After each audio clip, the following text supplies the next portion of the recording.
بسم اللہ الرحمن الرحیم۔ مسجد اقصی کی تعمیر۔ حضرت سلیمان علیہ السلام کے والد حضرت داؤد علیہ السلام کے دور حکومت میں مسجد اقصی کی تعمیر شروع ہوئی۔ حضرت داؤد علیہ السلام چاہتے تھے کہ اس مرکز پر ایک ایسی عالیشان عبادت گاہ تعمیر کی جائے جو مسلمانوں کے لیے مقدس ترین اہمیت کی حامل ہو، لیکن حضرت داؤد علیہ السلام اپنی اس خواہش کو اپنے ہاتھوں پورا نہ کر سکے اور بیت المقدس کی دیواریں قد آدم تک بلند کر کے چھوڑ دی تھی۔ چنانچہ مسجد اقصی کی تعمیر حضرت سلیمان علیہ السلام کے دور میں ہی مکمل ہوئی۔ آپ نے اپنی تخت نشینی کے 2.5 سال بعد یروشلم میں اس مقدس عمارت کی تعمیر شروع کی جو مسلمانوں کا قبلہ اول تھی۔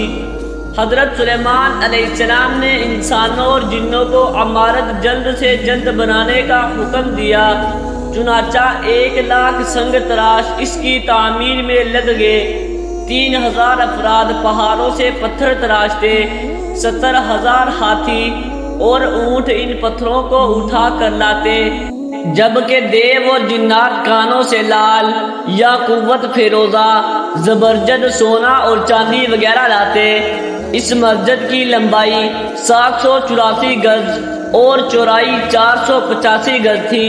مسجد میں 684 ستون تھے اور 4000 قندیلیں روشن ہوا کرتی تھی۔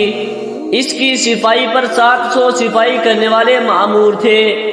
مسجد کے صحن میں ایک ہشت پہلو مقام قبۃ الصخرہ کے نام سے ہے، جس میں رسول اللہ صلی اللہ علیہ وسلم کے نقش قدم ظاہر ہیں۔ اس مسجد کی تمام زمین میں ایک ہاتھ بھی ایسی جگہ نہیں ہے جس پر کسی پیغمبر نے نماز نہ پڑھی ہو یا کسی فرشتے نے قیام نہ کیا ہو۔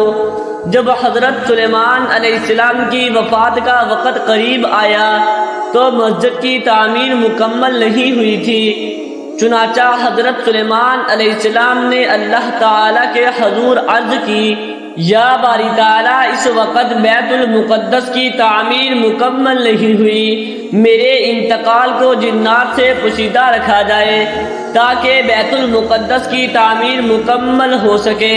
آپ کی دعا قبول ہوئی۔ جنات نے شیشے کے محل میں حضرت سلیمان علیہ السلام کے لیے ایک معبد تیار کیا تھا اور آپ اکثر یہی عبادت الہی میں مصروف رہتے تھے۔ آپ اس میں تشریف لے گئے اور اپنے عصا کے سہارے کھڑے ہو گئے۔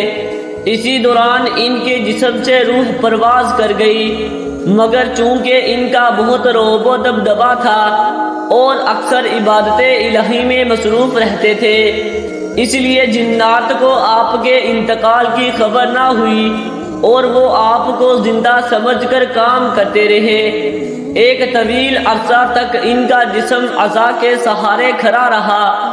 آخر جب دیمک نے عصا کو کھا لیا تو عصا ٹوٹ گیا اور آپ کا جسم زمین پر گر پڑا۔ اس وقت جنات کو معلوم ہوا کہ آپ کا تو انتقال ہو چکا ہے، چنانچہ وہ پہاڑوں کی طرف بھاگ گئے۔ حکم الہی سے ہوا تخت سلیمانی کو اڑا کر لے گئی، لیکن اس وقت تک بیت المقدس کی تعمیر مکمل ہو چکی تھی۔ چنانچہ حضرت سلیمان علیہ السلام کو بیت المقدس میں ہی دفن کیا گیا۔ امید ہے کہ آپ کو حضرت سلیمان علیہ السلام کی مسجد اقصی کی بیت المقدس کی تعمیر کا واقعہ بہت اچھا لگا ہوگا۔ ویڈیو اچھی لگی ہے تو ویڈیو کو لائک ضرور کر دیں اور چینل کو بھی سبسکرائب کر دیں تاکہ اس طرح کی انفارمیٹیو ویڈیوز آپ کے پاس بر وقت پہنچتی رہیں۔ شکریہ۔